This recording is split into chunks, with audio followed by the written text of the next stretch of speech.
Who cares? Who is the one, or in fact, who are the many who have to make a difference? We know that someone must take responsibility. Someone has to step up with new solutions, new ideas, and brave suggestions for us to make a better and sustainable world. I'm not talking about politicians here, those who have to make necessary decisions. I'm talking about you and me, perhaps. People among us in the civil society brave enough and wise enough to use both their minds, hearts, and will to make a difference. I will talk about social entrepreneurs. Who are they? Who cares for a better world with future solutions?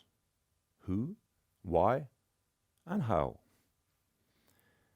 I used to think I was an innovator, a quite creative guy, often questioning conventional practice, questioning questions. That's what innovators do, and often entrepreneurs do. I have a son doing that. I once asked him, "What would you like us to have for dinner today?" I was not pleased with his answer. "Why do we have to eat dinner together at all?" he replied.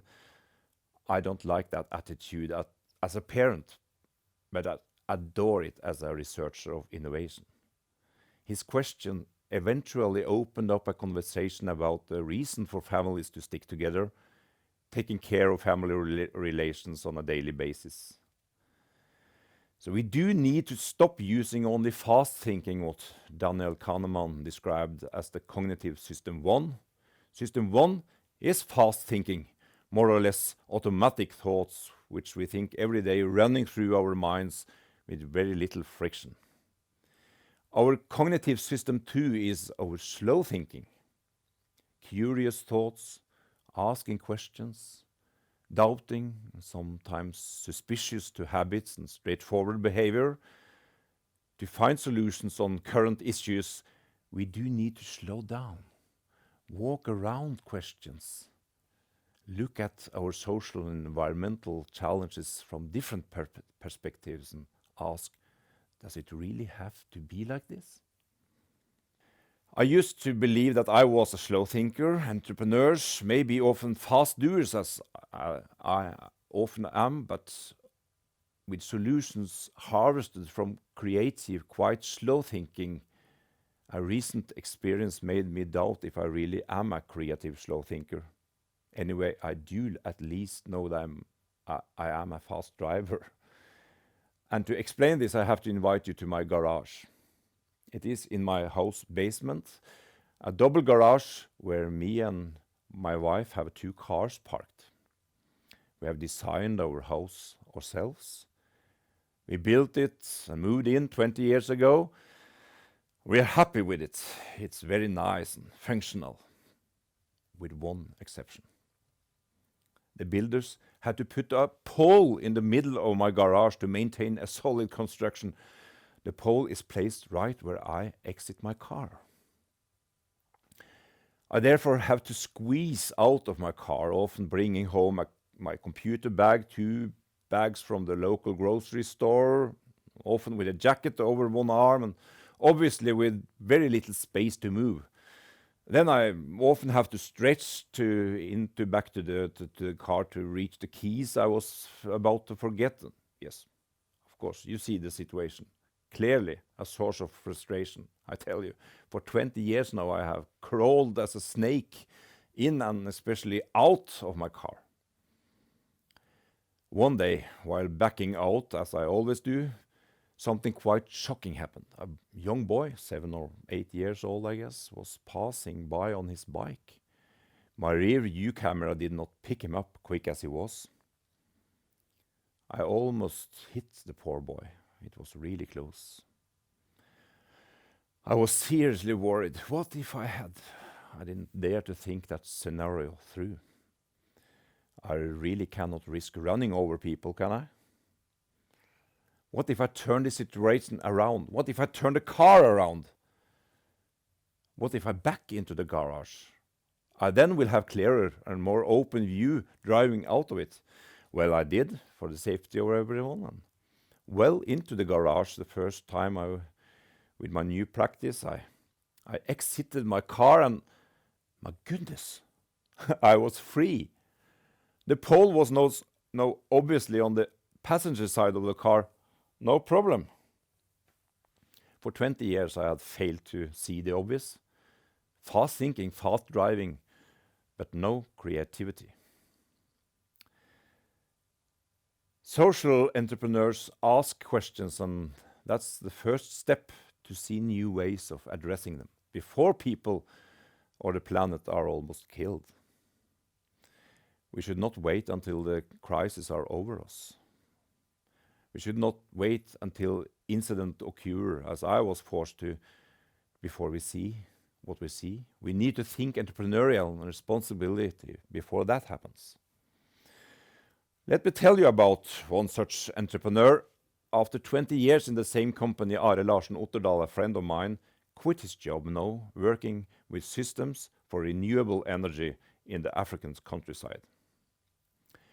For 20 years in Veritas as an engineer in electronics and computers, Are was responsibility for ship quality certification, handling customers in more than 100 countries.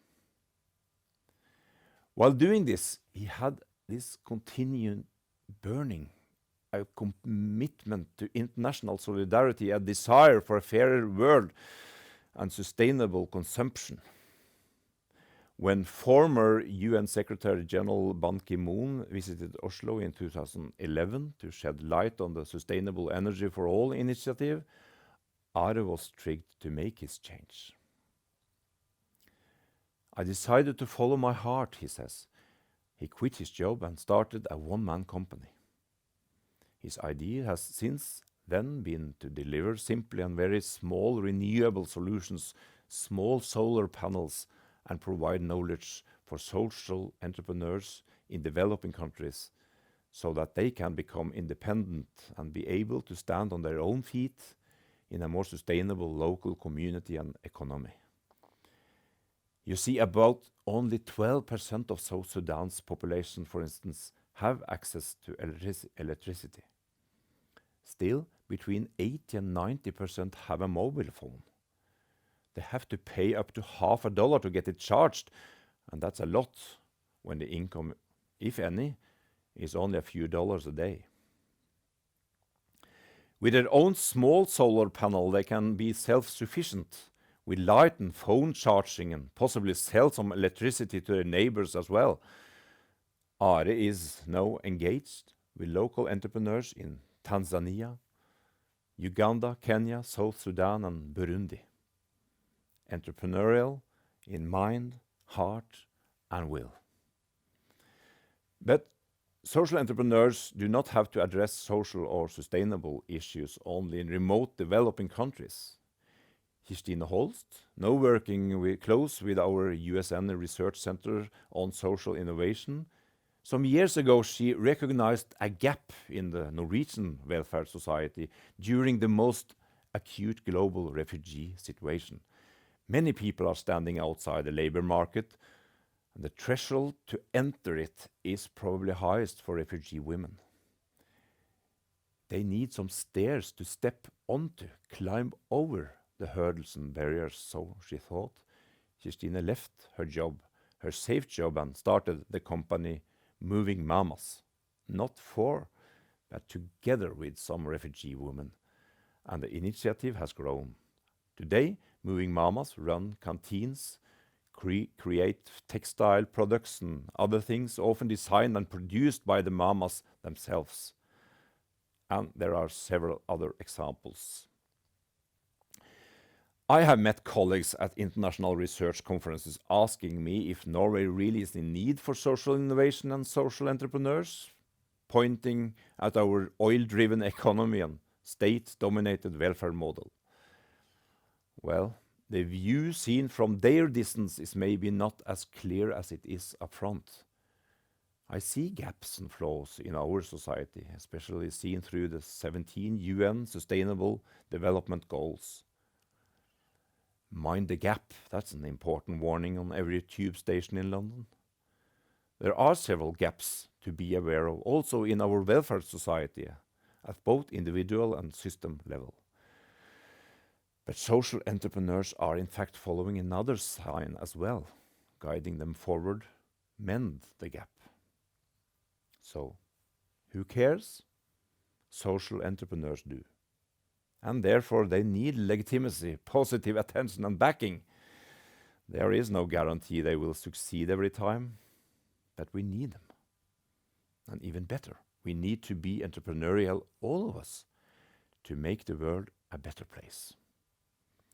Entrepreneurial mindset is all about thinking twice or leaving our fixed perspectives and slow down long enough to ask questions. Do our fast thinking need to be our own guides, leading us to habits which may be suboptimal for both people and planet?